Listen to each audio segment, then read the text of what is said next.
আমার এই সোনার চেনটা ছিঁড়ে গিয়েছে, আর এটা সব সময়ের জন্য পরতাম, এটা বিয়ের চেন আর পাতলা হয়ে গিয়েছে, তাই জন্য তৈরি করতে এসেছি। আর আমার বর, আমার সামনে একটা অনুষ্ঠান রয়েছে, তাই জন্য আমাকে একটা গিফট করবে, তাই জন্য বর এসছে, বর একটা তৈরি করতে দেবে, আর আমার চেনটা আমি তৈরি করাবো।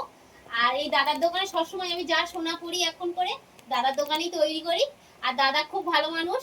আর এই জায়গাটা হচ্ছে বারুইপুর সঙ্গে গলি, এই দাদার দোকান আছে, আর এখানে তৈরি করে দাদা সোনা। আর প্রচুর ভালো ভালো ডিজাইন দাদা জানে। আর দাদা আমার প্রচুর, মানে যা সোনার জিনিস করেছি এতদিন, যা করেছি বিয়ের পরে যা বাবা দিয়েছিল তার কোনো সাঙ্গনো ভাঙিয়ে নতুন নতুন জিনিস করছি। আর সোনার দাম তো জানো এখন খুব, মানে আমাদের মধ্যবিত্ত ঘরে সোনার কেনাকাটাও আমাদের। হ্যাঁ, আর দাদা হীরের আংটি নাকছাবি খুব সুন্দর ডিজাইন করে। তোমরা পারলে আমার ইনবক্সে জানাবে যে করতে চাও, তাহলে আমি ঠিকানাটা দিয়ে দেবো। ঠিকানাটা আরেকবার বলে দাও। ঠিকানাটা বলে হচ্ছে, দাও। ঠিকানাটা হচ্ছে কি উমাচরণ রায় রোড, সঙ্গম সংঘ ক্লাব, কমলা গিফটের পাশে।